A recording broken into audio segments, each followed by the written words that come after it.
আসসালামু আলাইকুম everyone, welcome back to my channel. আজকের পর্বে তৈরি করে দেখাবো খুব সহজভাবে কিভাবে অসংখ্য ছিদ্রযুক্ত চিতই পিঠা তৈরি করবেন তার সহজ রেসিপি। তো পিঠার ব্যাক সাইডটাও খুব সুন্দরভাবে ছিদ্রযুক্ত হয়েছে আর কতটা সফট হয়েছে আশা করছি দেখেই বুঝতে পারছেন। তো চলুন শুরু করা যাক। এই পিঠাটা কিভাবে তৈরি করছি দেখে নিন। তো পিঠাগুলো আমি ভাতের চাল দিয়ে তৈরি করব। এর জন্য এখানে আমি চাল নিয়েছি 1 কেজির মতো। তো চালগুলোকে ভিজিয়ে নিব। তো এখানে আমি আমার প্রয়োজন মতো চাল নিয়েছি। আপনারা চাইলে কিন্তু এখানে চালের পরিমাণ বাড়িয়ে অথবা কমিয়ে নিয়ে নিতে পারেন। এই পর্যায়ে এখানে পানি দিয়ে দিচ্ছি। তো এখানে আমি প্রয়োজন মতো পানি দিয়ে চালটাকে ধুয়ে নিচ্ছি। এরপর এটাকে পরিষ্কার পানি দিয়ে ভিজিয়ে রাখবো সারা রাতের জন্য। তো ভাতের চাল দিয়ে যে এত সুন্দর আর সফট পিঠা তৈরি করা যায় এই রেসিপিটা দেখলেই আপনারা বুঝতে পারবেন। চালগুলোকে সারা রাতের জন্য পানিতে ভিজিয়ে রাখবো। তো অনেকটা সময় ধরে চাল ভিজিয়ে রাখলে দেখবেন চালগুলো খুব সুন্দরভাবে ভিজে যাবে। আর পিঠা তৈরি করলে পিঠাগুলো অনেক বেশি সফট হয়। তো দেখুন চালটাকে আমি সারা রাত ভিজিয়ে রেখেছি। পরদিন সকালবেলা কিন্তু এভাবে চালটা ভিজে ফুলে উঠেছে। এই পর্যায়ে চালটাকে পরিষ্কার পানি দিয়ে কয়েকবার ধুয়ে তারপর কিন্তু আমি চালগুলোকে ভালো করে ব্লেন্ড করে নিব। আপনারা চাইলে কিন্তু শিলপাটায়ও এই কাজটা করতে পারেন। তো খুবই স্মুথ দেখে ব্যাটার তৈরি করে নিতে হবে। তো চাল ধুয়ে চালের পানিটা ফেলে দিচ্ছি। তো চালের পানি ফেলে দিয়েছি। এই পর্যায়ে এটাকে একটা সাইডে রেখে দিচ্ছি। এখন এখানে একটা গ্রাইন্ডারের জার নিয়েছি আর এখানে চাল দিয়ে দিচ্ছি। তো এখানে আমি আমার প্রয়োজন মতো চাল নিয়ে তারপর এটাকে ব্লেন্ড করে নিব। যেহেতু এখানে আমি লিকুইড ব্যাটার তৈরি করছি তাই এখানে পানি দিয়ে তারপরে ব্যাটারটা তৈরি করে নিব। তো চিতই পিঠা তৈরি করার জন্য এখানে সামান্য পরিমাণ কুসুম গরম পানি দিয়ে ব্যাটারটা তৈরি করে নিতে হবে। তো এখানে আমি অল্প অল্প পানি দিয়ে ব্যাটারটা তৈরি করে নিচ্ছি। তো 50 সেকেন্ডের মতো সময় নিয়ে খুব ভালো করে কিন্তু এইভাবে ব্যাটার তৈরি করে নেবেন। তো খুবই স্মুথ একটা ব্যাটার তৈরি করা যাবে এভাবে গ্রাইন্ডারে। যেহেতু চিতই পিঠার ব্যাটার তৈরি করছি তাই লিকুইড ব্যাটার তৈরি করে নিয়েছি। তো চিতই পিঠা আর তেলের পিঠা তৈরি করার জন্য এভাবে আপনারা লিকুইড ব্যাটার তৈরি করে নিতে পারবেন খুব সহজভাবেই।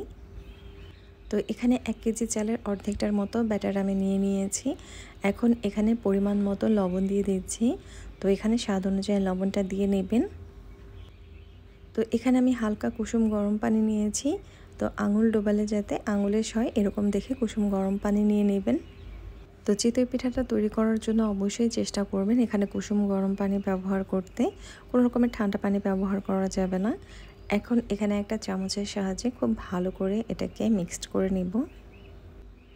তো খুবই স্মুথ দেখে ব্যাটার তৈরি করে নিতে হবে। তো খুব ভালো করে এটাকে নাড়াচাড়া করে নিচ্ছি। এই পর্যায়ে অল্প অল্প পানি মিশিয়ে ব্যাটারটা তৈরি করে নিতে হবে। তো খুব ঘন করে ব্যাটার তৈরি করলে দেখা যাবে যে পিঠা ফুলবে না। তাই এই ব্যাটারটাকে একটু পাতলা করে তারপরে গলে নেবেন। এখানে হাফ চা চামচের মতো বেকিং সোডা দিয়ে নিয়েছি। এখন এটাকে খুব ভালো করে মিক্সড করে নিচ্ছি। তো ব্যাটার যত পাতলা করে গুলবেন দেখবেন পিঠাগুলো অনেক বেশি সুন্দরভাবে ফুলকো হয়ে উঠবে আর সফট হবে, ভিতরটা শক্ত হবে না। এখন চুলায় আমি একটা লোহার কড়াই বসিয়েছি আর দেখুন খেয়াল করলেই বুঝতে পারবেন ব্যাটারটা কতটা পাতলা হয়েছে। তো লোহার কড়াইটাকে খুব ভালো করে হিট করে নিতে হবে। তো খুব ভালো করে আমি এটাকে গরম করে নিয়েছি। এই পর্যায়ে এখানে আমি 2 চা চামচের মতো ব্যাটার দিয়ে দেব।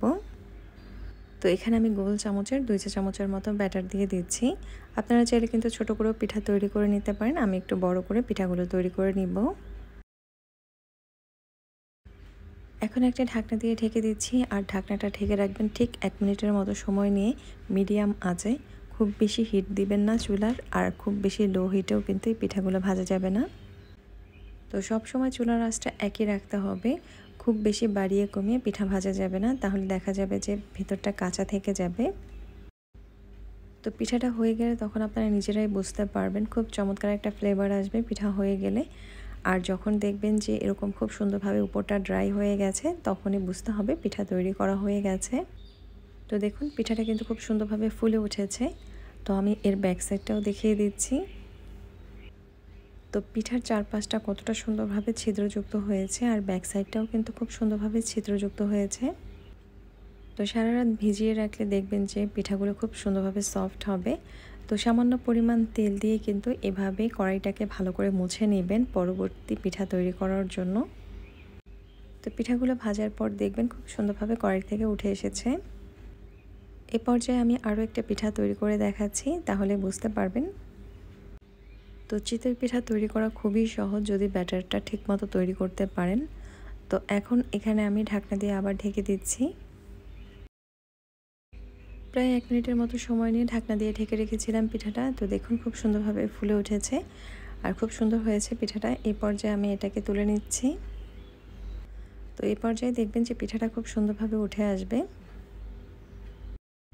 তো বাজারের কেনা চালের গুঁড়ো দিয়ে যদি আপনারা পিঠা তৈরি করতে চান, সেক্ষেত্রে কিন্তু সারা রাতের জন্য চালের গুঁড়োটাকে ভিজিয়ে রাখবেন পানিতে। পরদিন সকালে অথবা দুপুরের দিকে পিঠাগুলো তৈরি করে নেবেন, তাহলে দেখবেন এরকম সফট আর ফুলকো হবে। তো দেখুন পিছনটা কতটা সুন্দর জালিদার হয়েছে আর কতটা সুন্দর সফট আর পারফেক্ট হয় এই পিঠাগুলো। তো এভাবে আমি সবগুলো চিতই পিঠা ভেজে নিয়েছি। তো দেখুন কতটা সফট হয়েছে আর কতটা জালিদার হয়েছে এই পিঠাগুলো।